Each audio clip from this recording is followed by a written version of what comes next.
बच्चा 15-16 साल का होता है ना, घर वाले उसको मोटरसाइकिल स्कूटर लेके दे देते हैं, साइकिल नहीं लेके देते। उसको कोई नहीं चलान करता, कोई नहीं पूछता, लेकिन वो बच्चे को साइकिल नहीं लेके देनी भी, साइकिल जो है वो सेफ नहीं है जी।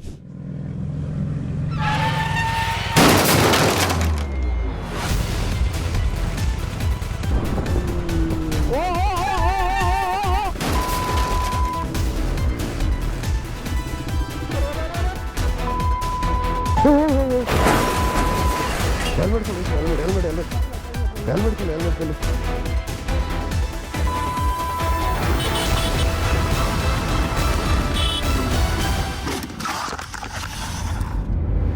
जब मैं कॉलेज आता था उस वक्त हार्डली 2-4 लोग स्कूटर मोटरसाइकिल पे आते थे। आज 2-4 लोग साइकिल पे जाते हैं, बाकी सब मोटरसाइकिल स्कूटर पे जाते हैं। सर आपको पद्मश्री भी मिला है ना, पर आपकी बात तो बड़ी स्ट्रांगली सुनी जानी चाहिए थी जब आप कोई बात करते हैं कि भाई इंफ्रास्ट्रक्चर बिल्डअप करो, ये करो।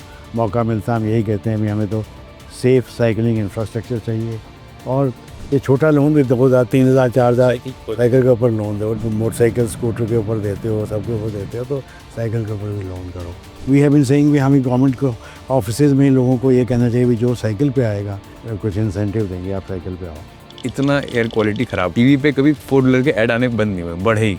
वो आप लोगों क्यों नहीं पुश करते, साइकिल के लिए क्यों नहीं पुश करते लोगों को? साइकिलिस्ट जब तक सेफ नहीं होगा, लोग साइकिल के ऊपर नहीं निकलेंगे। एनवायरनमेंट अपनी अच्छी नहीं हो सकती सर। ऐसा तो हो नहीं सकता कि जब भी कोई स्मार्ट सिटी का प्लान थ्रो होता होगा तो स्मार्ट सिटी में आप ही डेडिकेट लेन्स ना होती हो। सर कोई सुनवाई नहीं है। रिपेयर पे खर्च करना है हमको, नई रोड बनानी है वहाँ खर्च करना है हमको, स्ट्रीट लाइट्स लगानी है। So this is the sad part of the story.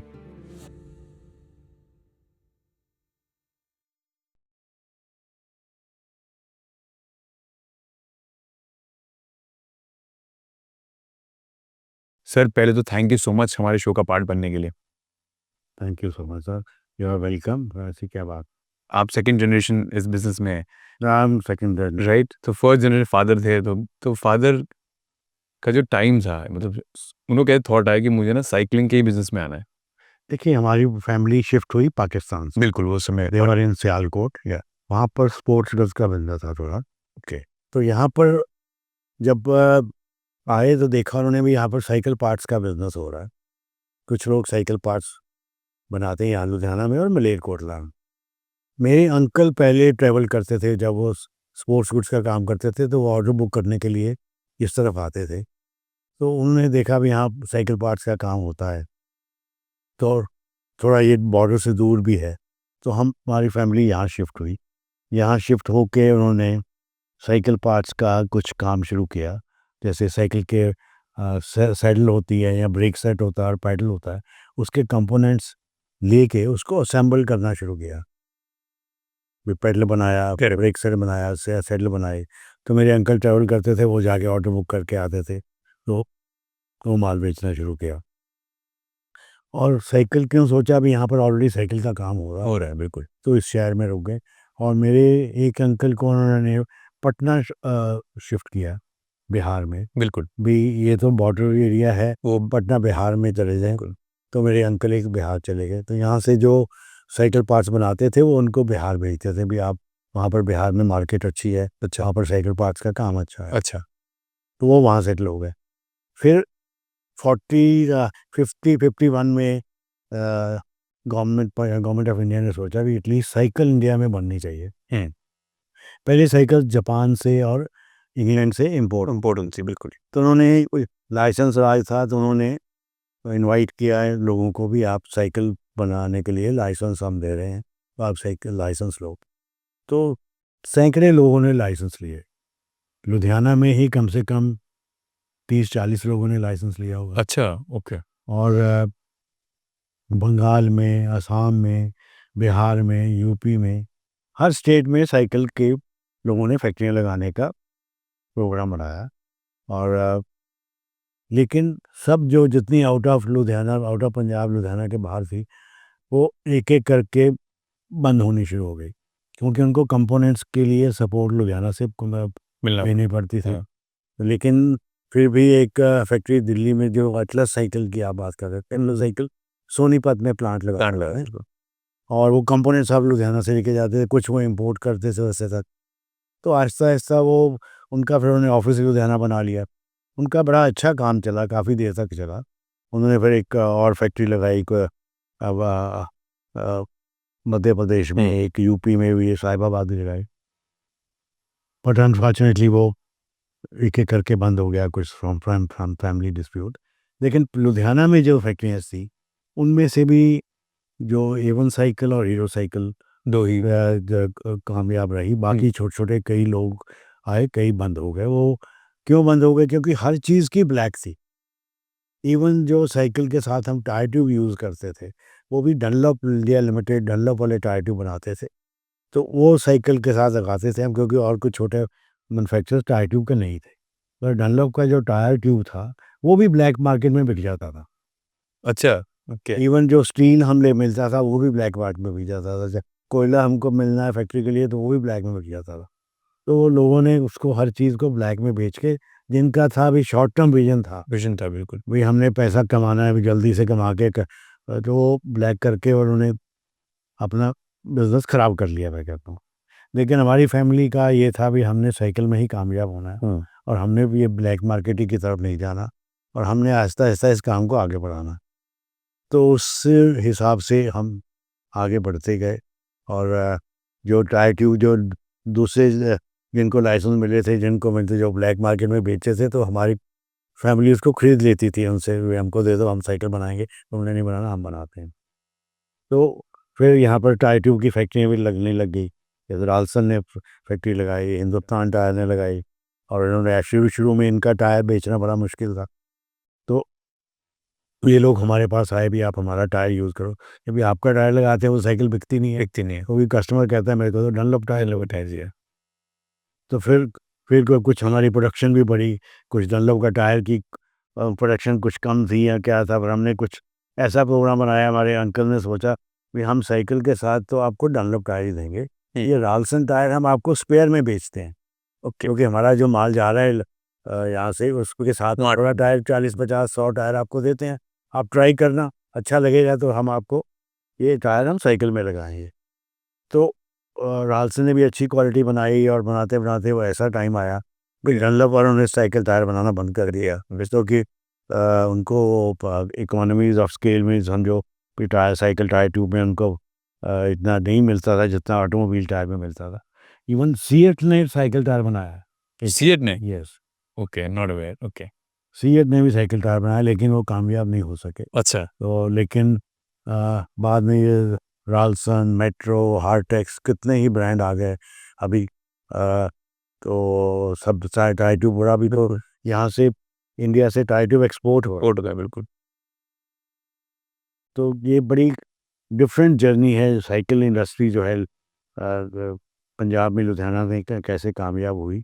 और ये साइकिल इंडस्ट्री जो है, लेकिन यहाँ पर सिमट के क्यों रह गई? क्योंकि यहाँ पर कंपोनेंट्स की सपोर्ट इधर थी। लेकिन एक टाइम था टिल 1998-99, इंडिया की साइकिल इंडस्ट्री चाइना से आगे थी। ओके, हाँ, ये आई एम मतलब दिस आई एम अवेयर। लेकिन 99 जैसे ही चाइना ने ओवर प्रोडक्शन बढ़ाया। फोकस प्राइवेटाइजेशन पे किया, और अपनी इंडस्ट्री को बढ़ावा दिया, तो वहाँ पर इंडस्ट्री बहुत आगे बढ़ गई और हम लोग पीछे रह गए। क्या इसमें गवर्नमेंट का भी बहुत बड़ा रोल था? वो तो चाइना गवर्नमेंट का रोल था, यानी इंडिया गवर्नमेंट ने तो जितना हमको दिया उस वक्त, तो हमारी एक्सपोर्ट में भी बड़े इंसेंटिव दिए हमको। हमें कैश कंपनसेटरी सपोर्ट मिलती थी। ओके। हमें ड्यूटी ड्रॉबैक बड़ा अच्छा मिलता, अभी भी मिलता है, बहुत अच्छा ड्यूटी ड्रॉबैक मिलता था। सारी कस्टम एक्साइज जो लगता था हमारे रॉ मटेरियल के, सब रिफंड होता था। उसके अलावा हमको स्टील प्राइस डिफरेंस भी मिलता था, भाई इंटरनेशनल में ये प्राइस है, आप इस प्राइस में स्टील लिया, उसका भी डिफरेंस मिलता था। ओके। एक टाइम था अगर हम 100 रुपये का माल एक्सपोर्ट कर रहे हैं, तो 100 रुपये गवर्नमेंट देती थी। अच्छा। गवर्नमेंट ने बहुत सपोर्ट किया, गवर्नमेंट ऑफ इंडिया ने बहुत सपोर्ट किया, तो हम एक्सपोर्ट में कामयाब हुए। लेकिन जब चाइना के, मेन एक चीज़ तो थी चाइना की, का गवर्नमेंट ने भी उनको सपोर्ट किया। चाइना में जोग्राफिकली उनको बहुत एडवांटेज था, उनकी जहाँ जहाँ फैक्ट्रीज़, उनकी थ्रू आउट चाइना में साइकिल फैक्ट्रीज़ हैं, क्योंकि वहाँ पर जहाँ भी फैक्ट्रीज़ हैं, इंडस्ट्री एरिया है, उनको सी पोर्ट उनको 100 150 200 किलोमीटर में मिल जाता है। हमारे यहाँ सी पोर्ट जो है वो बहुत बिल्कुल और वहाँ की इंडस्ट्रियों को ताइवान और चाइना ने कई कंपोनेंट जो अपनी जो फैंसी साइकिल हम कहते हैं या मल्टी स्पीड साइकिल या बच्चों की साइकिल वो उन्होंने बहुत बनाई और उन्हें यूरोप एक्सपोर्ट करना शुरू किया और यूरोपियन लोगों ने भी उनको सपोर्ट किया, उनको अपने डिज़ाइन दिए, कुछ किया, पहले ताइवान में, चाइना में, वहाँ वो सब बनने लग गए।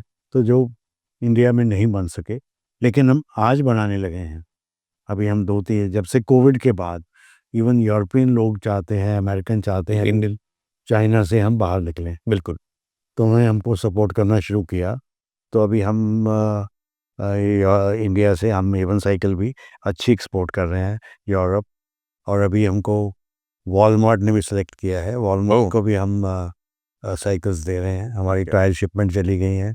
हमें उन्होंने इस साल मार्च तक हमसे 1.5 लाख साइकिल मांगी है तो हम देंगे और अगले साल का भी उन्होंने हमें को प्रोजेक्शन दी है। तो उम्मीद करते हैं अभी आने वाले टाइम में हमारा वॉलमार्ट के साथ भी काम चलेगा और यूरोप भी हम काफ़ी माल भेज रहे हैं। बट लेटेस्ट अभी हम चिल्ड्रन बाइसिकल में ही ज़्यादा डील कर रहे हैं यूरोप और अमेरिका के साथ। लेकिन आने वाले टाइम में हम बड़ी साइकिल जो है वो भी बनाएंगे। उसके लिए भी हमें कुछ हमने सैम्पलिंग शुरू कर दी है, कुछ सैम्पल लॉट हमने भेजे भी हैं जो अप्रूव हो गए हैं और वहाँ पर कुछ अलॉय साइकिल भी मांगते हैं। अभी हम अलॉय साइकिल के बारे में भी अलॉय फ्रेम बनाने का भी प्लान बना रहे हैं। क्यों सर अलॉय साइकिल क्यों? Light weight. Okay, because dynamics थोड़ा उसका चाहिए। लाइट वेट के लिए। ओके, अब जैसे इस सब में सर आपने एक्सपोर्ट की तो हम बात करेंगे, यूरोप में एक्सपोर्ट कर रहे हैं, बट इंडिया की बात क्यों नहीं कर रहे? इंडिया में डिक्लाइन हो गया साइकिल का कल्चर? नहीं, डिक्लाइन नहीं हुआ सर। इंडिया में बात यह है, इंडिया में जो साइकिल है गवर्नमेंट ऑफ इंडिया बहुत सपोर्ट कर रही है। सर्व शिक्षा अभियान के अंदर गवर्नमेंट हर स्टेट गवर्नमेंट जो है लाखों साइकिलें लेती है वो जो कि बच्चों को फ्री देती है। तो वो हमको काफ़ी अच्छी सपोर्ट मिलती है। हमारी अबाउट 45 to 50% प्रोडक्शन गवर्नमेंट लेती है। 50% लेती है, बिल्कुल।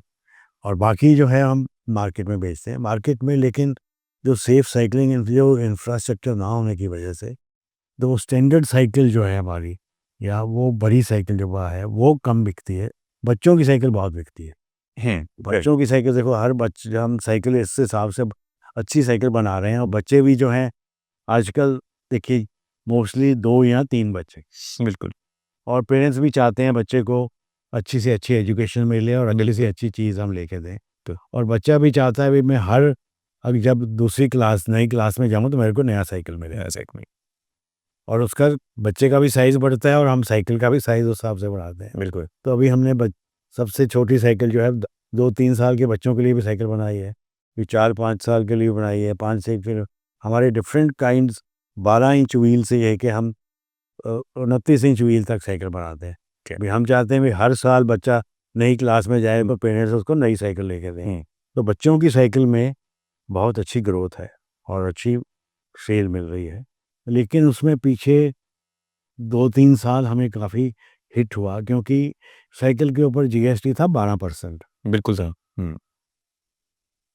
और साइकिल का जीएसटी जो है बच्चों की साइकिल के ऊपर जो बच्चा पेरेंट्स साइकिल लेने जाता है तो वो कहता है भी जो शॉपकीपर है वो कहते हैं जी साइकिल तो 2000 की है, 12% जीएसटी है जी, 240 जीएसटी लगेगा, आपको बिल चाहिए। तो मोस्टली पेरेंट्स कहते हैं जी हमको बिल नहीं चाहिए। तो फिर वो जो शॉपकीपर है वो मैन्युफैक्चरर को बोलता है या पीछे बोलता है कि मेरे को तो बिना बिल के चाहिए, मेरे को तो कम बिल वाली बना के दो। तो यहाँ पर लुधियाना में सैकड़ों लोग जो थे उन्होंने वो काम शुरू कर दिया और एक तो देखिए रिक्शा बंद हो गया। बंद हो गया, बिल्कुल।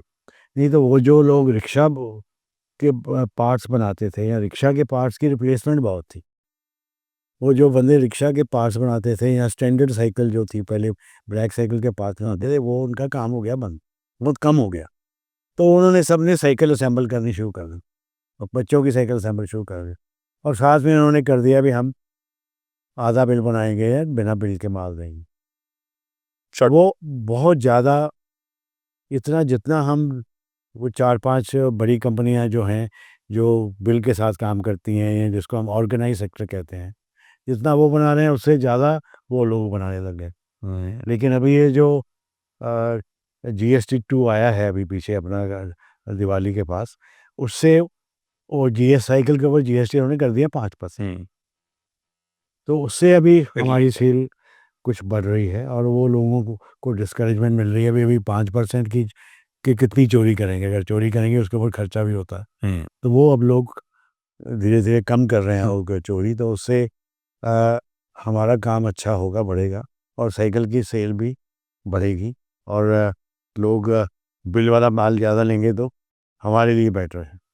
तो सर मतलब हम ग्रे मार्केट की बात कर लेते हैं, तो जब आपको पता है कि ग्रे मार्केट भी ऑलरेडी एग्जिस्ट करता है, तो उसके लिए गवर्नमेंट कुछ करती क्यों नहीं है? गवर्नमेंट के अपने रीजंस हैं। वो कहते हैं जी हमें हमारे पास स्टाफ बहुत कम है, हमारे पास और कई एवेन्यूज़ हैं, या तो आप बताओ जी कितनी चोरी हो रही है, अगर हमारा स्टाफ जाएगा तो उसको फिर अगर रेड करता है तो उसके इतने हज़ारों लाखों रुपए खर्च होते हैं, हमें वहाँ से क्या मिलेगा। गवर्नमेंट भी बेनिफिट बेनिफिट देखती है भी कहाँ पे क्या है और वो जो छोटे जो जिनको पकड़ते भी हैं वो वैसे ही तो वो मिल मिला के कुछ थोड़ा बहुत फाइन दे के फिर छूट जाते हैं, फिर दोबारा वो काम शुरू कर देते बट अल्टीमेटली हैं। यहाँ तो उसके ऊपर स्ट्रिक्टनेस हो, यहाँ भी एक बार पकड़ा गया तो उसको दोबारा वो ना वो काम करे। अगर स्ट्रिक्ट पनिशमेंट हो, उसको इम्प्रिजनमेंट हो या कोई उसको और कोई ऐसा फाइन हो भी वो दोबारा वो काम ना करे। लेकिन अभी है ठीक है, GST चोरी की है कोई बात नहीं, उसका केस बुक कर दो, उसका केस चलेगा, 2 साल के बाद उसको वापस थोड़ी बहुत फाइन लगा के उसको छोड़ देते हैं।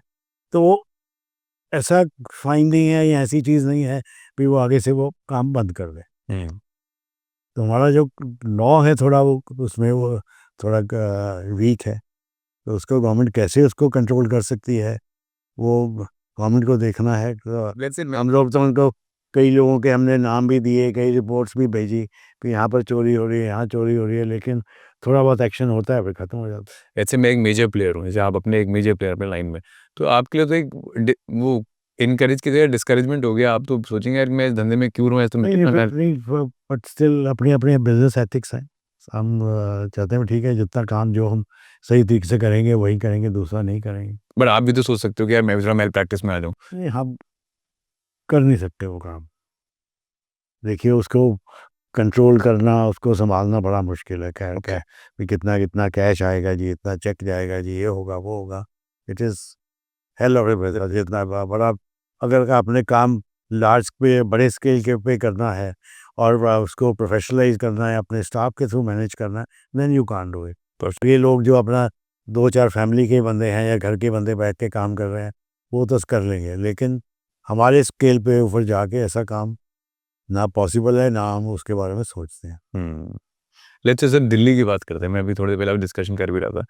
चलिए मैं कहता हूँ आप बच्चों की साइकिल बना रहे हैं, बट क्या बुराई मुझे बड़ों की साइकिल क्यों नहीं बन रही है? दिल्ली जैसे शहर में जहाँ जब दिल्ली वर्ल्ड का नंबर 1 व्हीकल ओनर हो सकता है, 4 व्हीलर को इतना प्रमोट कर सकते हैं, तो हम एक ऐसा इंफ्रास्ट्रक्चर क्यों नहीं बनाया जहाँ साइकिल भी फिट होती है ना? और फिट हो तो थोड़ा पॉल्यूशन में भी रिलीफ मिले, आपकी हेल्थ भी इम्प्रूव हो, है ना? आपका कम्यूट जो ट्रैफिक प्रॉब्लम वो भी सॉल्व हो।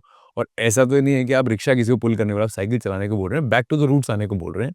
और वो हो सकता है बेसिक ना बनाओ, आप थोड़ी एडवांस वर्ज़न बनाओ, जैसे बाहर आप बोल रहे हैं कि यूरोप में होता है कल्चर। तो उसमें प्रॉब्लम क्या है? सर से देखिए साइकिलिस्ट जब तक सेफ नहीं होगा, 100%। जब तक सेफ साइकिलिंग इंफ्रास्ट्रक्चर नहीं होगा, हुँ, लोग साइकिल के ऊपर नहीं निकलेंगे। अभी देखो कितने लोग हैं जो कुछ सुबह उठ के अपना साइकिलिंग करते हैं। हुँ। सुबह ही उठ के करते हैं तो बस। कितने लोग हैं सर? हाँ, आप शहर की पॉपुलेशन का इवन नॉट 0.1% था। 100-200 लोग, 500 पूरे दिल्ली में या NCR में आपको हो सकता है 1000-2000 लोग मिल जाएँगे सर, बिल्कुल। सुबह उठ के साइकिलिंग करने वाले। लेकिन जब तक सेफ साइकिलिंग इंफ्रास्ट्रक्चर नहीं होगा, लोग अपने ऑफ़िस तक या स्कूल तक बच्चे साइकिल पे नहीं जाएँगे, तब तक ये एनवायरनमेंट अपनी अच्छी नहीं हो सकती सर। अभी तो हर किसी ने घर के अगर 2 किलोमीटर पे भी जाना है, वो भी स्कूटर मोटरसाइकिल लेके जाएगा या कार लेके जाएगा। हुँ। वो साइकिल पे जा सकता है, जाए शॉर्ट डिस्टेंस पे, वो नहीं जाता। कहता है मैं सेफ नहीं हूँ। तो वो बहुत सबसे बड़ा इशू यही है, सेफ साइकिलिंग इंफ्रास्ट्रक्चर। पीछे हम बहुत खुश हुए जब गवर्नमेंट ने कहा अभी हम स्मार्ट सिटीज़ में साइकिलिंग का इंफ्रास्ट्रक्चर को बढ़ावा देंगे, हर शहर में साइकिलिंग इंफ्रास्ट्रक्चर होगा, लेकिन कुछ नहीं हो पाया। और जहाँ थे भी थोड़े बहुत लखनऊ जैसे शहर में, वो भी बंद हो गए।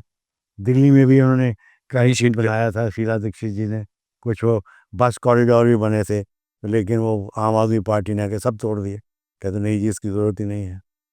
तो वो हमारे एक तो पॉलिटिकल विल, और दूसरा पब्लिक भी जो है वो भी हमारी इतना नहीं सोचती, कहते ठीक है जी तो साइकिल नहीं चलाएंगे तो कोई बात नहीं, हम बस पे चले जाएंगे या हम पब्लिक ट्रांसपोर्ट पे चले जाएंगे या मोटरसाइकिल पे चले जाएंगे।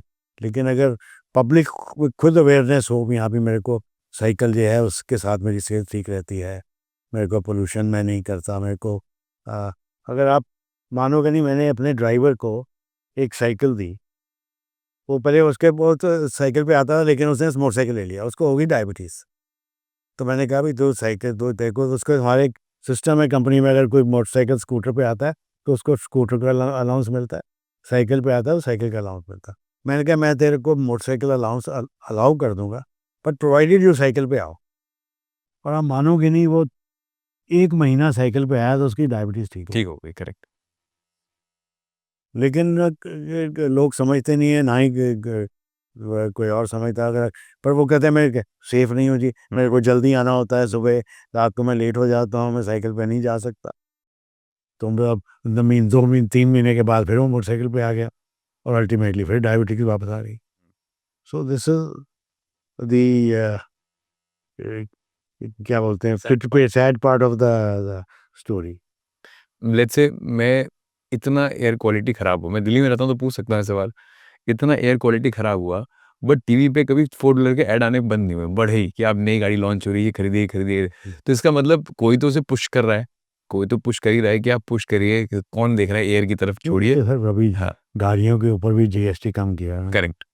फिर तो वो बेनिफिट ही हुआ ना। वो बेनिफिट ही हुआ, तो गाड़ियाँ सस्ती हो गई, हाँ तो लोग गाड़ियाँ खरीदने लग हाँ, गए। तो क्वालिटी की तरफ कौन दे रहा है, एयर क्वालिटी की तरफ तो कोई देखे ना। और इलेक्ट्रिक गाड़ियाँ भी ठीक है आ रही हैं, इलेक्ट्रिक गाड़ियों की प्राइस अभी बहुत ज़्यादा है, हाँ, लेकिन इलेक्ट्रिक गाड़ी लोग इतना नहीं ले रहे, क्योंकि उनको ऐसा ऐसा इतने पूरा नहीं है भी मैं कहीं बाहर जाऊंगा, आउट ऑफ सिटी जाऊंगा, तो मेरे को चार्जिंग पॉइंट कहाँ मिलेगा, नहीं मिलेगा। लोगों में वो अवेयरनेस नहीं है, या लोगों को उसका डर है। तो मैंने भी इलेक्ट्रिक गाड़ी ली है, मैं विद इन द सिटी तो मैं वही चलाता, but when I have to go to Delhi I don't take that car. रास्ते में 4 5 जगह इलेक्ट्रिक पॉइंट हैं, अगर वहाँ पर इलेक्ट्रिक पॉइंट पे 2 घंटे 3 घंटे रुकना पड़ेगा, वहाँ पर हो सकता है पहले ही गाड़ी खड़ी हो। तो अभी जो इलेक्ट्रिक पॉइंट्स हैं, जो चार्जिंग स्टेशन हैं, वो भी फास्ट चार्जिंग स्टेशन चाहिए ऑन द हाईवेज, कि गाड़ी खड़ी की 5 मिनट में चार्ज हो गई या 10 मिनट में चार्ज हो गई, लेकिन वो इंफ्रास्ट्रक्चर आने में भी कितना टाइम लगेगा। तो अभी भी लोग, जो किसी ने बाहर जा आउट ऑफ सिटी जाना होगा, था नहीं जी मैं तो पेट्रोल या डीजल गाड़ी लेके जाऊंगा। हम्म, तो इसलिए ये काफ़ी इश्यूज हैं जो आहिस्ता आहिस्ता रिजॉल्व होंगे। भी टू व्हीलर भी काफ़ी बिकने लग गए इलेक्ट्रिक, हम्म। लेकिन टू व्हीलर का भी जो लो स्पीड वाला टू व्हीलर है, उसके ऊपर फाइनेंस नहीं मिलता, जो शहर में ये थोड़ा मेरे लिए नहीं आता कि फाइनेंस नहीं मिलता है, बल्कि फाइनेंस जिसके ऊपर उसकी हाइपोथेकेशन नहीं होगी, उसका रजिस्ट्रेशन नहीं होगा। 125 किलोमीटर जो व्हीकल है, वो उसका रजिस्ट्रेशन। वो उसको they don't treat it as a vehicle. वो आई कैट या IRA वाले सर्टिफिकेट देते हैं, फिर this is not a vehicle. If it is not a vehicle then it is cannot be registered, और उसके लिए ड्राइविंग लाइसेंस भी नहीं चाहिए। अगेन, तो इसलिए वो बैंक्स उसको फाइनेंस करने से कतराते हैं। अगर वो हो जाए तो काफ़ी बच्चे जो अ, साइकिल नहीं चलाना चाहते हैं, पेरेंट्स साइकिल नहीं लेके देने चाहते, वो काफ़ी बच्चे वो लेना चाहते हैं, ताकि वो कहीं ट्यूशन पे जाना है या कहीं आसपास जाना है घर के, तो वो टू व्हीलर 125 किलोमीटर वाला चला रहे। लेकिन वो उसके ऊपर फाइनेंस नहीं है। मतलब मेरा बस ये कहना है कि जैसे टीवी पे आपका कोई ऐड है, जिस हिसाब से आप लोग गाड़ी खरीद और की ऐड पुश करते हैं, वो आप लोगों को क्यों नहीं पुश करते? साइकिल के लिए क्यों नहीं पुश करते लोगों को? अब जनता में थोड़ी जागरूकता तो लाएँ, इतना तो कर ही सकती है बेयर मिनिमम, बट वो जागरूकता भी तो नहीं आती। जागरूकता सर, साइकिल के हम ऐड देते हैं, हाँ, टीवी के ऊपर ऐड देना भी आज बहुत बहुत महंगा है। एक बार एक एक्सपोज दें लाखों रुपए लग जाते हैं। बट आपको तो रिलीफ देना चाहिए ना चीज़ पे, तो आपसे बेटरमेंट देना चाहिए पर कोई रिलीफ नहीं मिलता। हमने तो एक हमारी all India cycle manufacture association है, पीछे मैं प्रेसिडेंट साहब, तो अभी मैं एक पास्ट प्रेसिडेंट हूँ, मेरा बेटा वाइस प्रेसिडेंट है और दूसरा एक हमारे मिस्टर आदित्य मंजाल हीरो वाले प्रेसिडेंट हैं।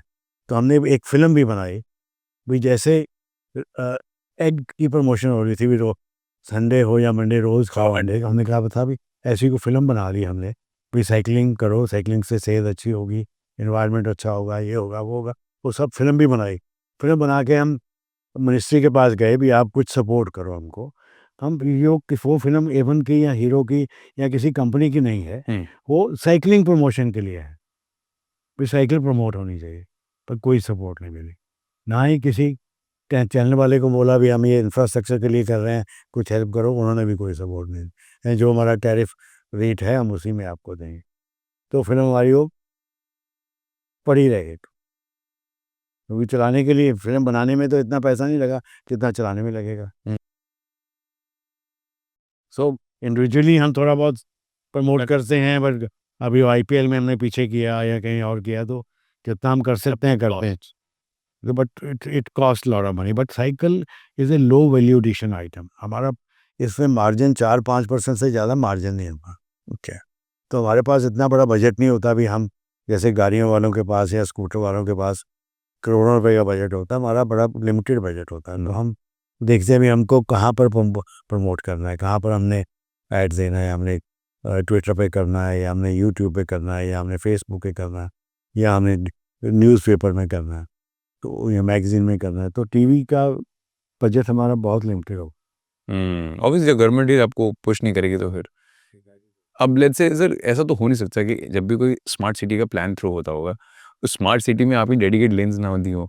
जब भी आप आज के डेट में ऊपर से जो प्लान बनता है वो खराब नहीं होता, जब तक वो डेवलपमेंट फेज में आता है तब तक उसमें बहुत सारी चेंजेस आ चुके होते हैं।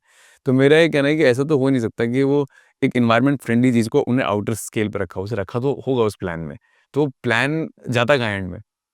एंड अभी क्या करें बताएं, हमका कई कई बार हमने मिनिस्ट्री ऑफ अर्बन डेवलपमेंट से भी बात की जब हरदीप सिंह जी थे, बिल्कुल, तो अपने लोकल लेवल पे अपने लोकल गवर्नमेंट से भी बात करी, लेकिन कोई सुनवाई नहीं है। वो कहते जी अगर हाईवे मिनिस्ट्री से बात इंडस्ट्री मिनिस्ट्री से बात की है, नहीं मैं तो हाईवे बना रहा हूँ जी, हाईवे के साथ तो साइकिलिंग लेन बनेगी नहीं विद इन द सिटीज़। वो हाईवे मिनिस्ट्री के हाईवे के अथॉरिटी के अंडर नहीं है, वो तो लोकल कॉरपोरेशन के पास है या लोकल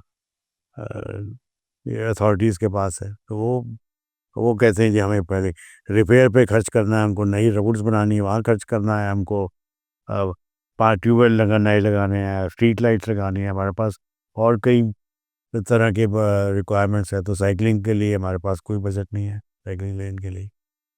बड़ा वो तो हमको कहते हैं भी आप अपने सीएसआर में खर्च कर दो, तो सीएसआर में हम कहाँ कहाँ खर्च करेंगे। अब इसमें आयरनी देखिए, अब जैसे कभी-कभार हम लोग डिस्कशन में बैठते हैं ना 4-5 लोग अच्छे, कोई मिनिस्ट्री से होता है, कुछ होता है, तो वो एक दूसरे से बात करते हैं, आज आप जिम में साइक्लिंग करके आए? तो मैं कह रहा हूँ इसका मतलब अकल में तो कमी है नहीं, अकल तो है कि हाँ भाई इससे फिटनेस सेहत सुधरेगी, बट उसे रोड पे क्यों नहीं लाते? उसे जिम में क्यों अपने कन्फाइन देखिए कर जब कोविड जब आया, आया, कोविड के बाद साइकिल की सेल में बूम है, बूम आया, बिल्कुल आया। क्योंकि एक तो साइकिल सड़कें खाली थी हुँ, और कई जगह कर्फ्यू लगा हुआ था, लोग भी आप उसको इतने इतने बजे से इतने बजे तक आप नहीं जा सकते, लेकिन लोग वॉक कर सकते थे, साइकिलिंग कर रखा है। दूसरा जिम बंद हो गया उस वक्त, तो जिम बंद होने पे और वर्क फ्रॉम होम हो गया, तो काफ़ी लोग घर से काम कर रहे थे, जो घर से काम कर रहे थे और जिम बंद है, तो they wanted to do some exercise, तो they look for the best and cheapest alternative that was bicycle. तो हज़ारों लाखों लोगों ने साइकिलें खरीदी, जो जैसे ही कोविड ठीक हुआ तो साइकिलें जो हैं वो घर पे धूल खाना। घर पे धूल खा रही। वो उसके बाद क्या हुआ sir, irony of the situation is वो साइकिलें फिर वाप रीसेल में आ गई। तो रीसेल में आई तो हमारी जो मार्केट में बूम आया था, हमारी मार्केट बिल्कुल बैठ गई। और जितनी हमारे पास पहले गियर्ड बाइसिकल और फैंसी साइकिल या अच्छी साइकिल की डिमांड निकली थी, हमने उस हिसाब से प्लान कर लिए भी आगे भी ये होगा उससे। हमने गियर भी सारे गियर इंपोर्ट होते हैं, वो इंपोर्ट किए, सब कुछ किए। जब तक हमारा इंपोर्ट माल आया तो मार्केट बैठी। वो माल अभी तक हमारे पास स्टॉक में पड़ा हुआ। अभी हम वो सस्ता महंगा करके बेच रहे हैं, लेकिन वो एक बार जो बूम आया 2-3 महीने के लिए, वो वापस नहीं आया। वो साइकिलें जितनी बिकी थी सारी सेकेंडरी मार्केट में आ गई। अगर हमने 20,000 की साइकिल बेची थी, वो 8,000 10,000 की मार्केट में बिकने लगी। तो हमारी वो 20,000 वाली साइकिल भी कोई लेने को तैयार नहीं। वो कहता है जी नहीं, ये तो बाजार में तो 10 की मिल रही है, 8 की मिल रही है। हुँ। तो मतलब ऐसा नहीं कहूँगा कि ह्यूमन लेवल पे या फिर फैमिली लेवल पे लोग बच्चों को साइकिल नहीं दिलाना चाहते। दिलाना चाहते हैं, लेट्स से इंफ्रास्ट्रक्चर की बात भी करते हैं। अब जैसे इंफ्रास्ट्रक्चर में जो डेवलपमेंट एक आप दिल्ली को देख लो, अर्बनाइजेशन शुरू हुआ, इतनी बड़ी-बड़ी बिल्डिंगें अब खड़ी होनी शुरू हो गई, तो वो जगह ही नहीं बची बच्चों के लिए। अगर वो साइकिल लेके देंगे भी, तो वो चलेगी कहाँ? क्या करेंगे? तो अल्टीमेटली घूम फिर के बात वहीं आती है। ऐसा नहीं है कोई दिलवाना नहीं चाहता, ऐसा नहीं कि वो अपने बच्चे की हेल्थ पे फ़िक्र नहीं करते। बट बात ये है कि वो बच्चा जो लेके जाएगा तो मेन रोड पे तो चलाएगा नहीं, और मेन रोड चलाएगा तो उसे खरीदेगा क्यों? मेन रोड में तो फिर अगेन क्वेश्चन आता है कि लोग बच्चे आज की डेट में फ़ोन से क्यों इतना इंटरैक्ट करते हैं? बिकॉज़ मुझे लगता है वो किक का बचा नहीं है, जो कि कभी बाइसाइकिल चलाते हुए बाहर जाके आता था, बाइसिकल चलाते थे, घर से बाहर निकलते निकलते थे। थे। कुछ कुछ एक्टिविटी होती थी भी, बच्चा कोई अपनी ट्यूशन के लिए जा रहा तो उसको है, फ़ोन ने रिप्लेस कर दिया। और सब कुछ फ़ोन ने रिप्लेस। आप यू एग्री ऑन दिस? बिल्कुल, डेफिनेटली। है ना? तो मुझे लगता है जब फ़ोन ने और रिप्लेस कर दिया तो अब एंग्ज़ायटी ये इश्यू, बच्चे बाहर नहीं जाते, उनका एक एक फ्रेंडलीनेस नहीं है, वो सब तो आएगा ही। और कहीं न कहीं अब भले हम वो छोटे स्केल की बात करें, अरे साइकिल की से क्या लेना-देना इससे, बट मुझे लगता है बहुत सारी चीज़ें कनेक्टेड भी हैं। जी। What is your take on this sir? नहीं, बिल्कुल सही बात है आपकी। साइकिल पे जाते थे हम भी, जब मैं भी स्कूल साइकिल पे जाता रहा, इन कॉलेज साइकिल पे जाते रहे। तो साइकिल पे जाना तो थोड़ा मौज मस्ती होती थी, घूमते फिरते थे। बाकी कहीं गेम खेलने जा रहे हैं, कभी एक बार सुबह स्कूल होके आए, फिर शाम को कोई क्लास पे गए, या उसके बाद हमारा एनसीसी का था, तो एनसीसी में जाना तो भी साइकिल पे जाना तो था। तो दिन में 40-50 किलोमीटर साइकिल चल जाती थी। तो वो बात तो अभी रही नहीं। और अभी तो sir irony of the situation is, बच्चा 15-16 साल का होता है ना, घर वाले उसको मोटरसाइकिल, स्कूटर लेके दे देते हैं, साइकिल नहीं लेके देते।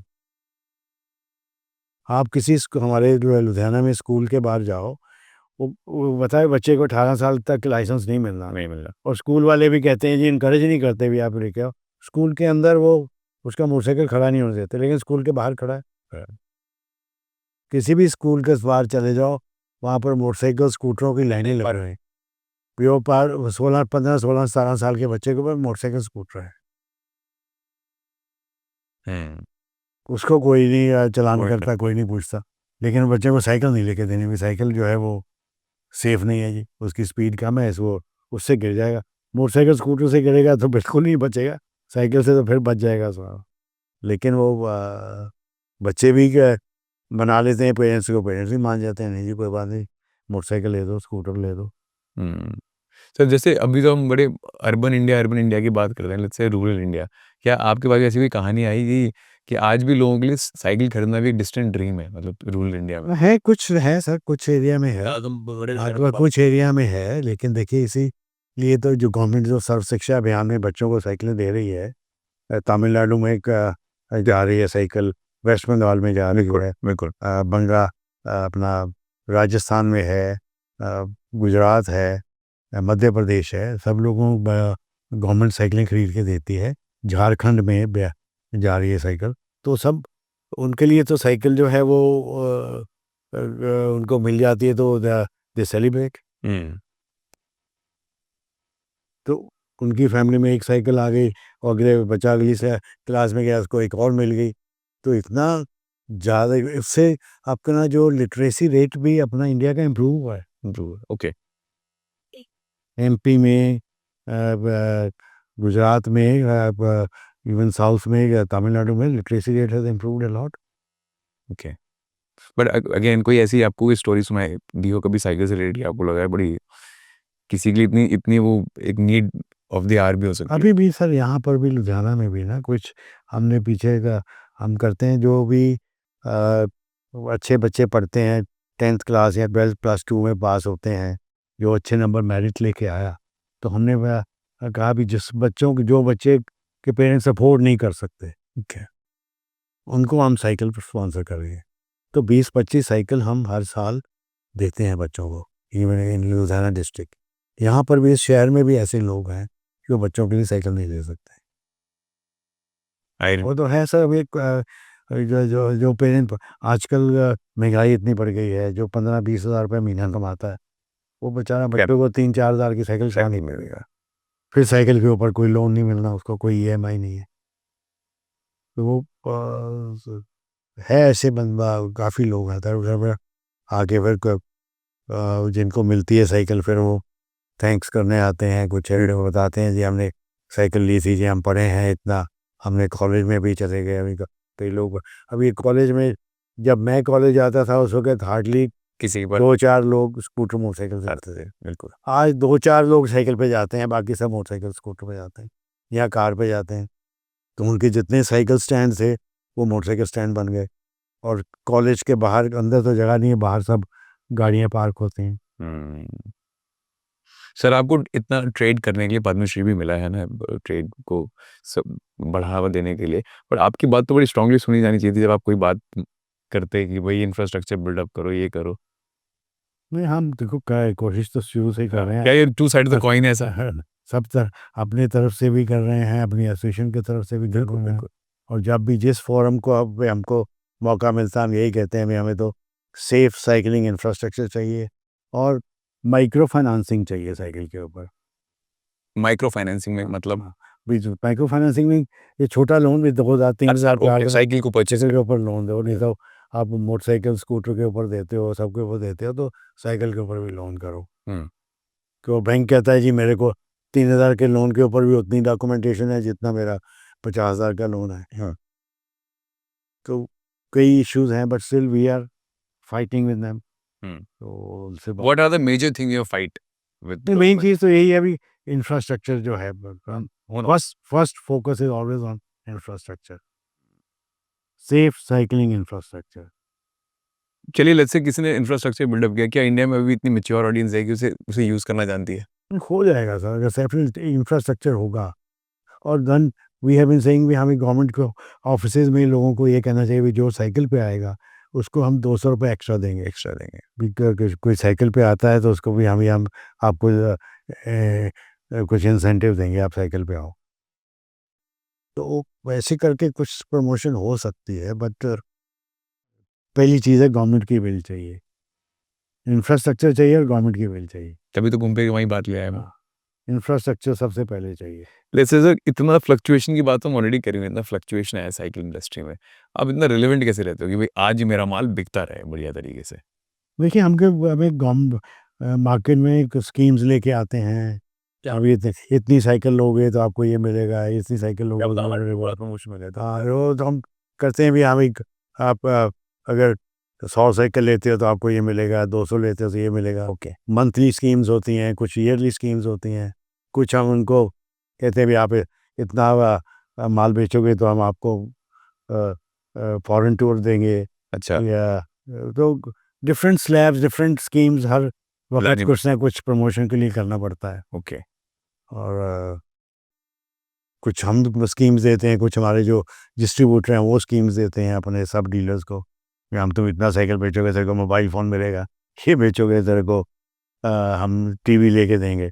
सो ऐसे करके सर प्रमोशन करनी पड़ती है। और इवन कई बार हम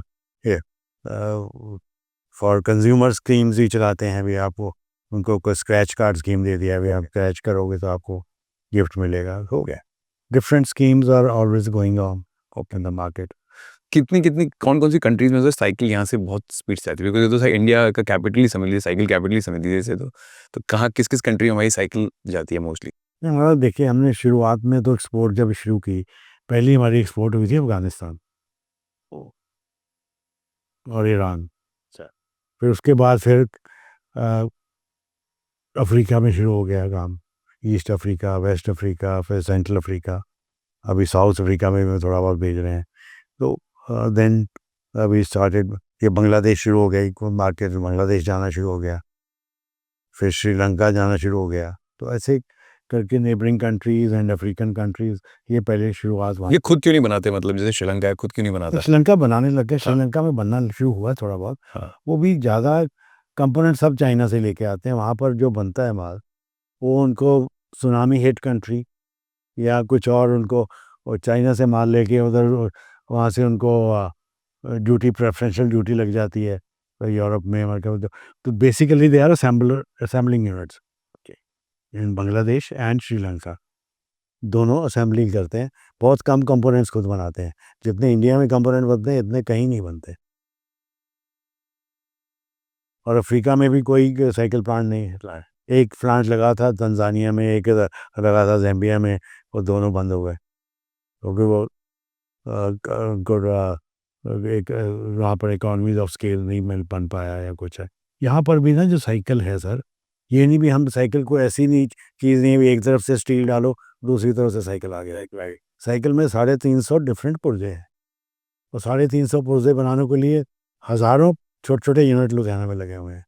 आपको लगता तो एक पैडल है, लेकिन पैडल के अंदर ही कम से कम 50 पार्ट्स होंगे। तो वो डिफरेंट पार्ट्स डिफरेंट लोग बनाते हैं, असेंबल करने वाले अलग हैं। ऐसे ही हब है साइकिल का, उसके पार्ट्स 20-25 पार्ट्स हब के हैं। जो हैंडल बार है नॉर्मल साइकिल का, स्टैंडर्ड साइकिल का, उसके अंदर 40-50 पार्ट हैं। तो वो डिफरेंट कंपोनेंट, छोटे छोटे कंपोनेंट बनाने वाले स्मॉल स्केल या बहुत ही बेसिक, एक एक घर में एक एक 4-4 घर के लोग लगे हुए हैं कंपोनेंट बनाने के लिए। तो वहाँ से बन के इकट्ठे हो गए थे यहाँ पार्ट्स। अभी पहले हम भी बहुत कुछ बनाते थे अंदर, और हमने आहिस्ता आहिस्ता सब कुछ ऑफलोड कर दिया। अभी हम अंदर बेसिक फ्रेम, जो साइकिल की मेन बॉडी है, फ्रेम, फॉर्क, मडगार्ड, 3 कंपोनेंट हम खुद बनाते हैं। उसकी पेंटिंग, फिनिशिंग, मैन्युफैक्चरिंग सारी अंदर।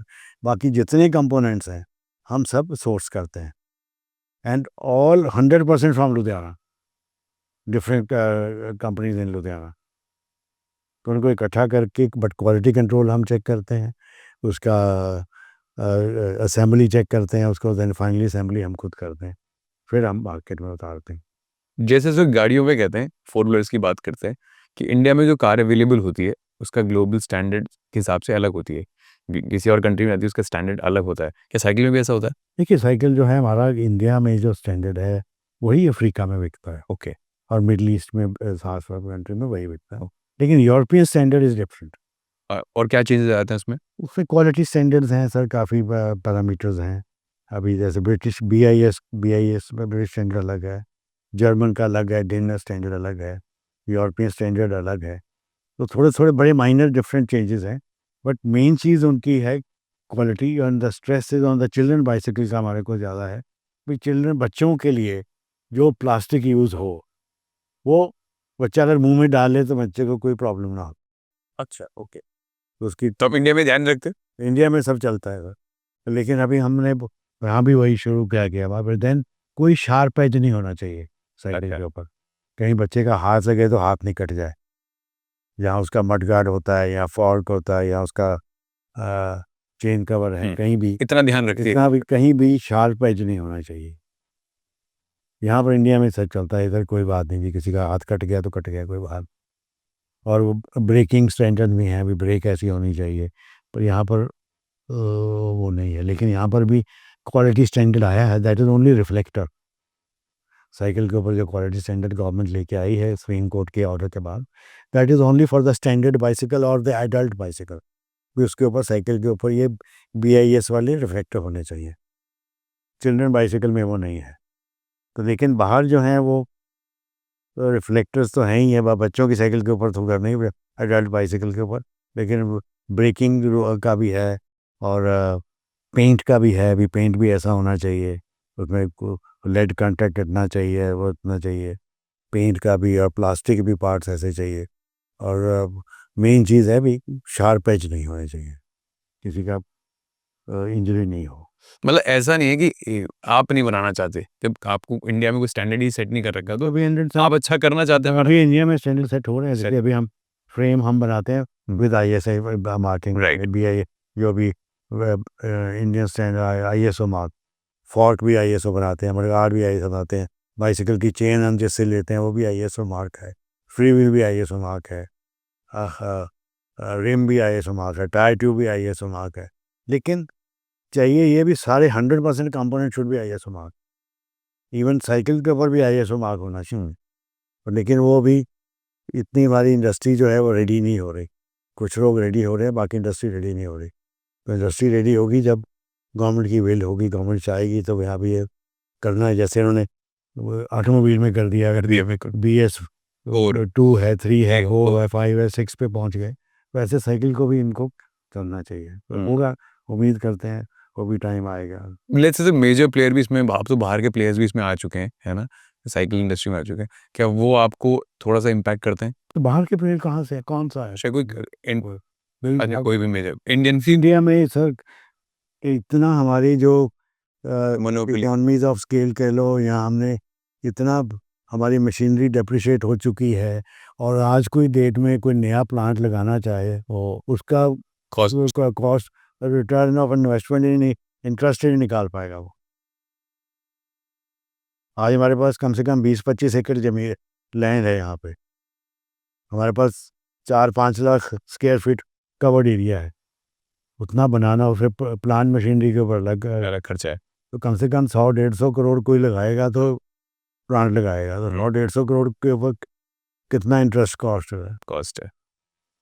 और हम लोग तो सारा अपना क्या कहते हैं, डेप्रिसिएटेड मशीनरी है, लैंड बिल्डिंग हमारी सारी खुद की लगी है। हमारा तो हम एक पैसा बैंक का इस्तेमाल नहीं कर सकते, हम कोई बैंक को इंटरेस्ट नहीं देते। हम तो उल्टा हमारे पास जो कुछ सरप्लस बने हम उसका इंटरेस्ट लेते हैं।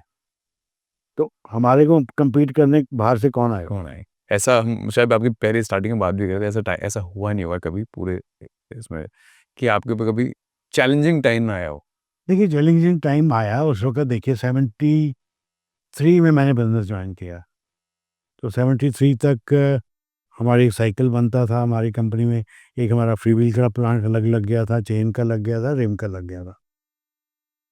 और उस वक्त 76-7 के बाद थोड़ा बहुत यहाँ पर मिलिटेंसी का टाइम भी आया। Okay, that was a challenging time till 80 से लेके लेट 99 तक बहुत डिफ़िकल्ट टाइम था। और कैसे क्या चैलेंजेस मतलब? कर्फ्यू भी यहाँ लगा, फैक्ट्री 15-20 दिन बंद रही। अच्छा है, यहाँ की लेबर भी जो यूपी बिहार की थी वो भी वापस चले गए। और बड़ा कोई बाहर से दूसरी स्टेट से भी लोग यहाँ नहीं आ रहे थे मांस पीने के लिए।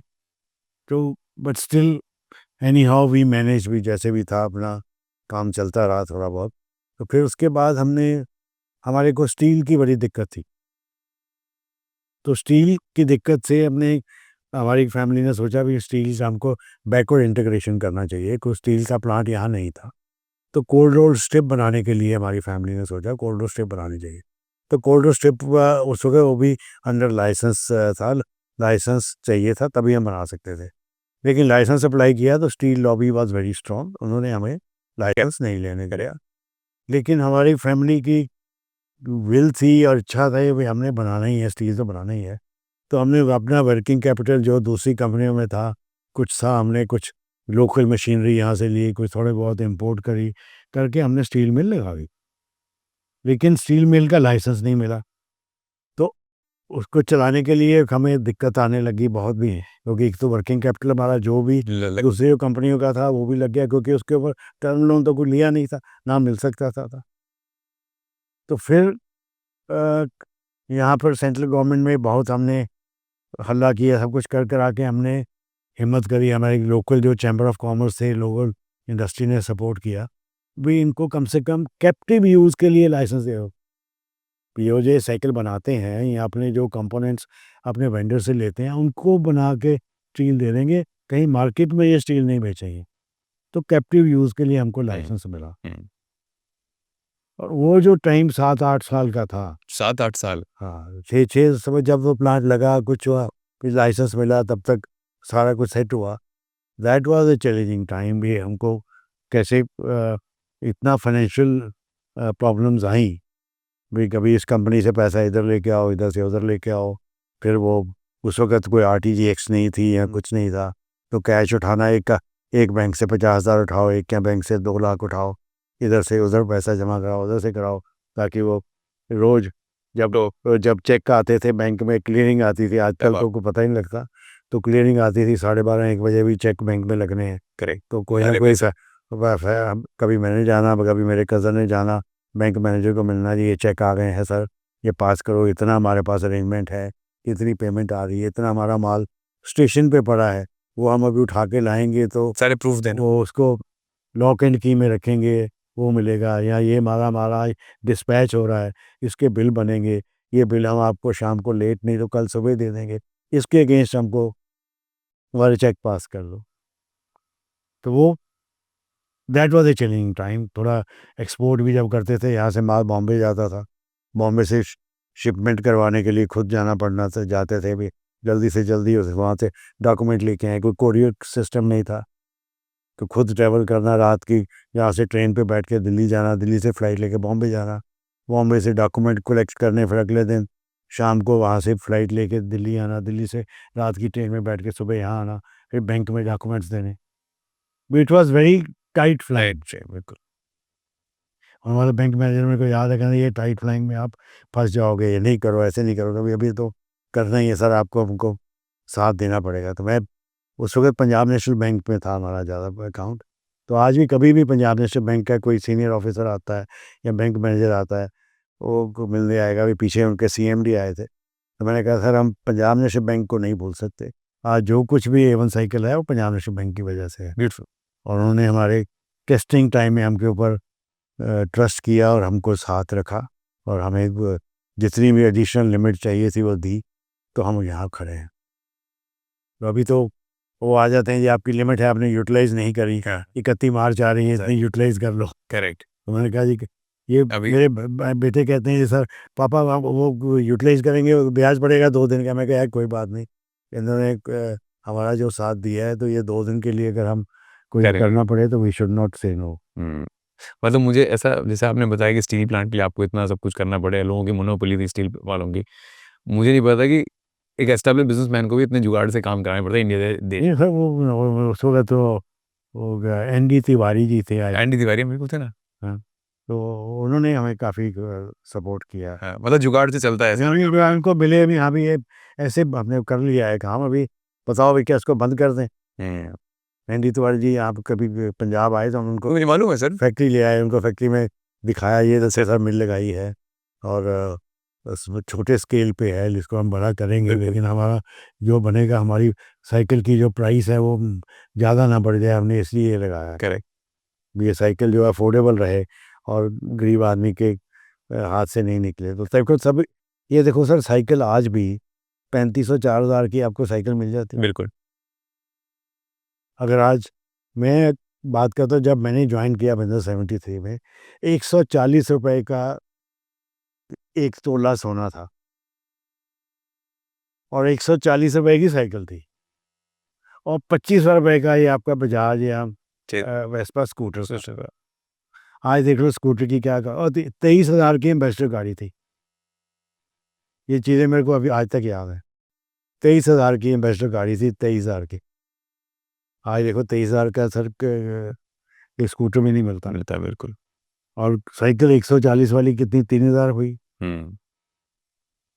और गोल्ड एक कहाँ पहुंच गया सर, गाड़ियाँ कहाँ पहुंच गई, स्कूटर मोटरसाइकिल कहाँ पहुंच गया। ये साइकिल क्योंकि लुधियाना में ही बनता था, यहाँ के लोग मेहनती थे, और हर चीज़ को हम तो एक एक पैसे की स्क्रैप भी काउंट करते हैं इनमें, इतना स्टील लगा है, इतना स्क्रैप निकला है, स्क्रैप कितने में बिकेगा, वो माइनस करो, फिर कॉस्ट बताओ साइकिल की क्या कॉस्ट होगी। सर आपके आपके ऑब्वियसली बिजनेस आपके फादर के टाइम से ही चल रहा है, तो हाउ वाज योर फादर, मतलब कैसे, कितने स्ट्रांग विलिंगली जब बिजनेस खड़ा करना है, उनके ऊपर चैलेंज ना हो नहीं सकता, तो टाइम ही ऐसा था जब। नहीं उसमें तो सर देखो दे गॉट द लाइसेंस, उनके मन में यही था भी हमने इसको काम को बढ़ाना है, हमने किसी चीज़ की ब्लैक नहीं करनी, हमें ईमानदारी से मेहनत से काम करना है। और दूसरा उनका जो था भी, जब भी हमारे पास कुछ फंड होंगे तो हम एक चैरिटेबल हॉस्पिटल बनाएंगे। वो उन्होंने 73 में पहला हॉस्पिटल बनाया जो आज भी चल रहा है। फिर 98 में एक दूसरा हॉस्पिटल बना जो मेरी मदर के नाम का बनाया, पहले मेरे दादाजी के नाम का था। 2 हॉस्पिटल हमारी फैमिली सपोर्ट कर रही है। उनका ये था भी जितना अगर कुछ हमें प्रॉफिट हो रहा है तो हमें 8-10% जो है वो क्या क्या कहते हैं, लोगों की सेवा में लगाना है। ये CSR तो अभी आया सर, अभी आया जाए बिल्कुल। तो हमारा तो 1973 से चैरिटेबल हॉस्पिटल चल रहा है। और यही है भी, अगर आप कोई अच्छा काम करते हो, किसी की अगर हेल्प कर सकते हो कर दो, लेकिन रिटर्न में क्या मिलेगा उसके बारे में मत सोचो, तो ऊपर वाला आपको बहुत कुछ देगा। वैसे सर मैंने शायद एक कम्युनिटी में भी देखा आपकी, मतलब वो एक सेल्फलेसली काम करने का एक नेचर है ही है। तो वो फादर आप तो बता ही रहे हैं फादर, पर मुझे लगता है शायद वो आपकी कम्युनिटी में भी ऐसा है कि वो पेइंग बैक है मेरे ख्याल से। वो तो शुरू से ही है सर, और अभी and we are continuing it. And how we are continuing now? We are supporting both the hospitals, okay. And बाकी CSR में हमने कुछ स्कूल अडॉप्ट किए हुए हैं, गवर्नमेंट स्कूल्स। ओके।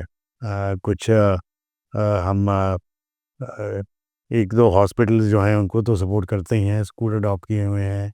कुछ वाटर हार्वेस्टिंग में हमने काफ़ी खर्चा किया। ना कुछ कि हमने पार्क अडॉप्ट किए हुए हैं 2-3।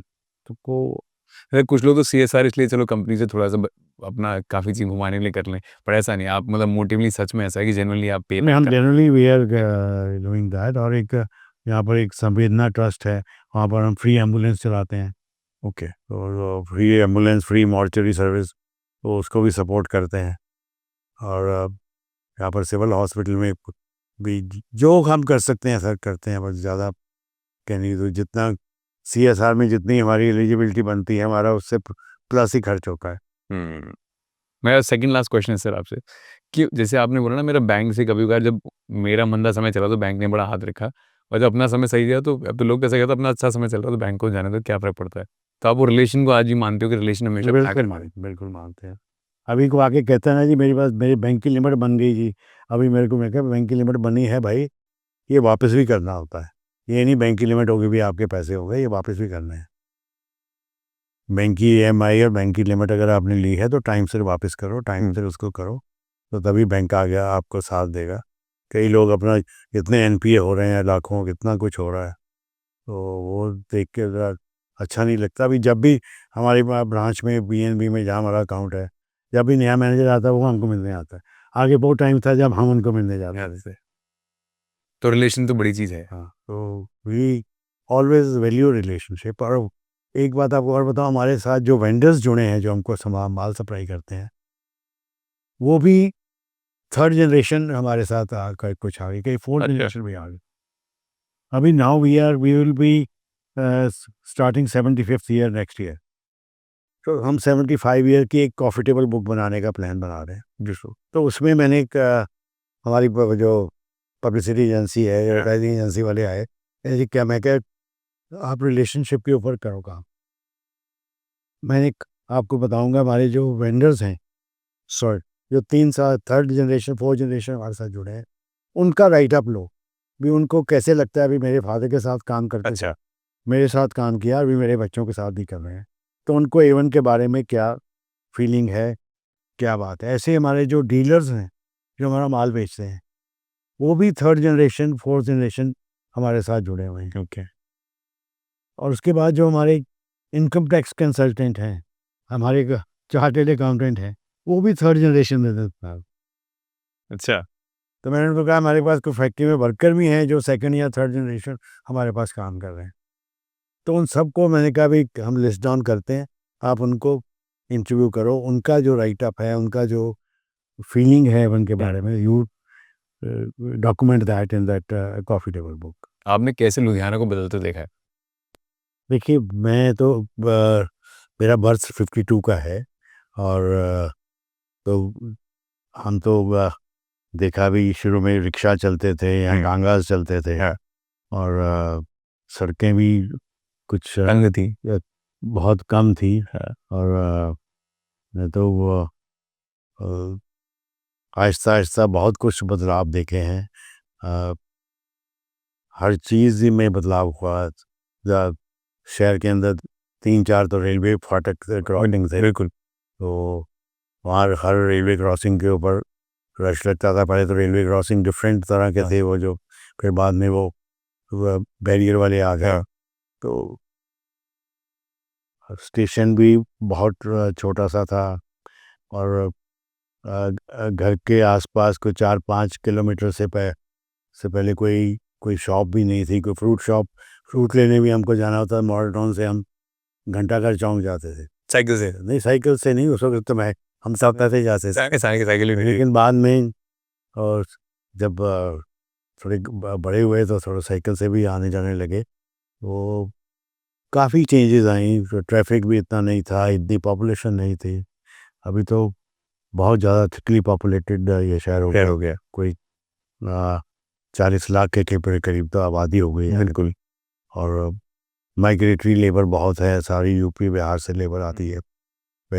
पहले भी आती थी, पहले ज़्यादा उत्तराखंड से लेबर हमारे पास जो भी वर्कर थे उत्तराखंड से होते आते थे। फिर आहिस्ता आहिस्ता यूपी बिहार से भी आने लग गए लोग यहाँ। तो बहुत ही डिफरेंट सिनारियो था उस वक्त। पावर कट्स भी बहुत थे। अभी वो पावर की भी बड़ी लिमिटेड पावर थी, और जनरेटर्स भी उस वक्त कम थे, बहुत कम लोगों ने जनरेटर लगवाए हुए थे। लेकिन जैसे पावर कट बढ़ने लगे तो फिर जनरेटर, फैक्ट्रियों में भी जनरेटर लगे, घर में भी जनरेटर लगे। तो फिर भी आपके ये इन्वर्टर्स तो बहुत बाद में आए, बहुत ही बाद में हमारे बिल्कुल। हमने देखा भी इन्वर्टर भी आ गए। फिर कुछ काफ़ी हर चीज़ ही बस डिफरेंट थी। और आज अगर हम अपने ग्रैंड चिल्ड्रन को बताते हैं भी हमने ऐसा टाइम देखा है, जो टेलीफोन भी जो था लुधियाना में, पहले वो टेलीफोन एक्सचेंज थी सेंट्रल। तो टेलीफोन उठाना तो उसने बोला नंबर प्लीज़, तो उसको बताना भी ये नंबर मिला के दो, तो उसे नंबर मिला रहा। या कभी हमने कॉल भी बुक करनी होती तो ट्रंक कॉल पर ट्रंक कॉल बुक करते थे। और टेलीग्राम भी बुक होती थी तो टेलीफोन पे होती थी। अब रेलवे इंक्वायरी का नंबर नहीं मिलता था, जब रेलवे इंक्वायरी कर पता करना भी ट्रेन आ रही है टाइम से नहीं आ रही। तो बड़ा डिफरेंट सिनारियो था। इवन लुधियाना से अगर हम एक साथ ही एक शहर है, वो एक पहले गांव था, अभी ये शहर बन गया, दोराहा है। तो वहाँ का भी हमको ट्रंक कॉल बुक करनी पड़ती थी। उतनी देर में आदमी जाके वापस आ जाता था जितनी देर कॉल नहीं मिलती थी। और ट्रेन सर्विसेज भी डिफरेंट थी। ये हमारे तो हमने बाद में ये पहले तो एक सब नॉर्मल ट्रेन थी जो स्लो स्पीड थी, फिर आहिस्ता आहिस्ता एक फास्ट ट्रेन थोड़ी सी आई, तो उसके एक को फ्लाइंग मेल आई लुधियाना दिल्ली के लिए। बिल्कुल। फिर शताब्दी आई और फ्लाइंग मेल आ गई है, बड़ी सी फ्लाइंग ट्रेन आ गई, उसमें टाइम कम लगेगा। और लुधियाना से दिल्ली जाने में हम मोस्टली बाय कार जाते थे या बाय ट्रेन जाते थे। तो it use to take about 6 hour 7 hour. तो अभी भी अगर हम देखें तो इतने 4 लाइन्स हो गई, इतनी गाड़ियाँ भी बढ़िया आ गई, अभी भी 6 घंटे ही लगते हैं क्योंकि ट्रैफिक इतना बढ़ गया है। ट्रैफिक तो बढ़ गया। तो हर चीज़ में बदलाव आया है। और अगर फैक्ट्री में देखें तो इंडस्ट्री में भी बहुत ऑटोमाइजेशन बहुत हो गई। पहले सब कुछ मैनुअल था, अभी आपने काफ़ी ऑटोमाइजेशन करी, हमने भी करी, लोगों ने भी करी, हर चीज़ में ऑटोमाइजेशन आई है। और वर्किंग एटमॉस्फेयर भी चेंज हो गया है। ये तो पहला जितना भी हमारा स्टेशन से कुछ रॉ मटेरियल आता था या ट्रांसपोर्ट वगैरह से आता था, वो बैलगाड़ी में आता था, होता यहाँ टांगल में आता था, यहाँ हाथ वाली रेडियाँ थी। तो वो आहिस्ता आहिस्ता बैलगाड़ियाँ जो है वो बंद हुई। फिर टोंगा वाला रेड़ा भी आहिस्ता बंद हो गया। अभी भी अगर आप टोंगा देखोगे या घोड़ी देखोगे, वो शादियों में ही नजर आए, वैसे नहीं है। तो वैसे आपको घोड़ा रेड़ा या धांगा वगैरह बंद हो गया। बैलगाड़ियाँ भी अभी गांव में भी बैलगाड़ियाँ ख़त्म हो गई। बिल्कुल। वहाँ पर भी सब ट्रैक्टर से चलते हैं या ट्रॉली से चलते हैं। तो डिफरेंट टाइम देखा। टेलीफोन की बात कर रहा था, टेलीफोन भी कॉल बुक करानी है, फिर क्या हुआ ये मतलब टेलीफोन डेड हो गया। टेलीफोन को लाइनमैन को पकड़ो, कुछ हो, तार उसने आगे जोड़नी, फिर टेलीफोन चलना। टेलीफोन भी जो था, इवन फिक्स लाइन फ़ोन जो कि थ्रू एक्सचेंज चलता था, उसके लिए भी बुकिंग थी। बिल्कुल। और टेलीफोन का कनेक्शन लेना ही बहुत बड़ी बात थी। और फिर एक गवर्नमेंट ने स्कीम बनाई, OYT स्कीम।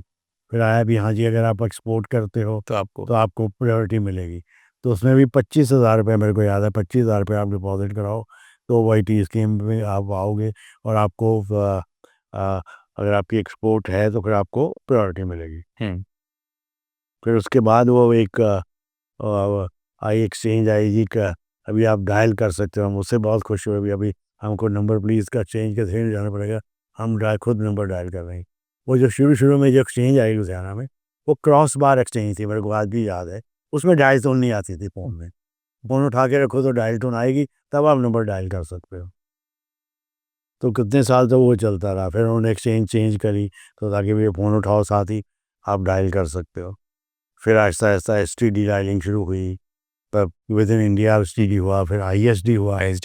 और चेंज अभी तो मोबाइल फ़ोन तो कहीं भी आप बैठे हो, कहीं से कहीं भी दुनिया में कहीं का आप बात कर लो। बड़ा इंटरेस्टिंग सवाल है तो जैसे आपने ग्रैंड डॉटर ग्रैंड चिल्ड्रन से मिलते होंगे तो होता ना, हम जो टाइम आपका रहा होगा बोलते हैं अभाव अच्छा है या ओवर गिविंग इज गुड। अब तो आपके बच्चे के पास ओवर अवेलेबिलिटी है चीज़ों की, या वो टाइम अच्छा है जब आपके पास हर चीज़ के लिए आपको सोचना पड़ता था। नहीं सर, वो टाइम अपने हिसाब से अच्छा था, ये टाइम अपने हिसाब से अच्छा है। अभी हम सोचते हैं, आज जो हमारे ग्रैंड चिल्ड्रन जो पढ़ते हैं 4th-5th क्लास में, वो हमने कभी सोचा भी नहीं था। भी हम कई चीज़ें हमको नहीं आती, भी हमें को ये तो हम तो पढ़े ही नहीं भाई। बिल्कुल। तो आजकल सा जो हर स्टैंडर्ड हर चीज़ जो है वो डिफरेंट। वो टाइम उस टाइम ठीक था, टेलीफोन अगर हम नहीं भी था फ़ोन तो भी हमारा गुजारा होता था। हाँ। अगर पावर नहीं भी थी, कोई एयर कंडीशन नहीं थे, घरों में कुछ नहीं था, तो हम रात को अपनी चारपाई बाहर बिछा के सोते थे। और जब बरसात आ जानी तो अपने बिस्तर उठा के अंदर लेके जाने। बिल्कुल। तो बड़ा, आज अगर हम बच्चों को बताते हैं, कहते अच्छा वो भी टाइम आप बाहर सोते थे, हम तो नहीं समझेंगे। अभी हम तो नहीं सो पाएंगे। हाँ। तो जैसे एयर कंडीशनिंग, एयर कूलिंग, ये वो सब कुछ बाद में आया सर। हमारे तो घर में शुरू में there was no air conditioner, there was right. No with television ही जो 1970 में जब एक्सपो 70 आई, तब टीवी देखने को मिला। आया उधर से। मेरे फादर और मेरे एक कज़न जापान गए, वहाँ से टीवी लेके आए। तो टीवी भी ये कोई आपका जो सिस्टम था, बड़ा-बड़ा एंटीना लगता था। और पंजाब में कोई टीवी स्टेशन नहीं था, तो लाहौर टीवी स्टेशन था। अच्छा। तो हमने घर में 70 फीट ऊँचा एंटीना लगाया, और शाम को 7, साढ़े 6, 7 बजे वो टीवी चलता था थोड़ी देर के लिए। वो भी अ, अगर वो सिग्नल अच्छा आ गया हाँ। तो चल गया, नहीं तो नहीं चला। और 7, साढ़े 7 शुरू होता था, 9, साढ़े 9 बंद हो जाता था। तो वो भी टाइम देखा। और आज जो टीवी है बंद नहीं होता 24 घंटे। आपका फ़ोन बंद नहीं होता है। ना फ़ोन बंद होता है, ना टीवी बंद होता है। सर, क्या ऐसा मैसेज है एक अपनी तरफ से आप जो देना चाहोगे पब्लिक को? देखिए, कोई भी काम जो है ना, मैं तो कहता हूँ there is no shortcut to success. आप ईमानदारी से, मेहनत से, लगन से जो भी काम करोगे ना, तो आप कामयाब ज़रूर हो। और माइंड में ये ज़रूर रखो कि हाँ भी मैं अच्छा काम करूँ, मैं किसी की हेल्प कर सकूँ तो करूँ, और उससे रिटर्न में कुछ नहीं एक्सपेक्ट करूँ। वो ऐसी कौन-सी दुनिया है, कहाँ चलती है दुनिया? चलती है सर, ऐसी बात नहीं है। हम तो, मेरे पास तो कोई आ जाए, मैं किसी को ना नहीं करता। कुछ थोड़े बहुत जो किसी की हेल्प कर सकता हूँ, जनरली को आता है, मैं करता हूँ। और देन आई डोंट एक्सपेक्ट भी हाँ भी उससे मैंने उसका ये किया था, वो मेरे पास आया, अब मैंने ये करना है, वो एक्सपेक्ट नहीं करो। और आप जो भी आपका प्रॉफिट हो रहा है, जो भी आप कमा रहे हो, थोड़ा बहुत आप अपना भले के लिए ज़रूर खर्च करो। चाहे ये नहीं भी आपने गुरुद्वारे मंदिर में देना है, उसको किसी नीडी की हेल्प करो, किसी का मेडिकली हेल्प कर दो, किसी बच्चे की पढ़ाई पे हेल्प कर दो, तो डेफिनेटली भगवान आपको बहुत कुछ देगा। Thank you so much sir. Thank you for being on the show.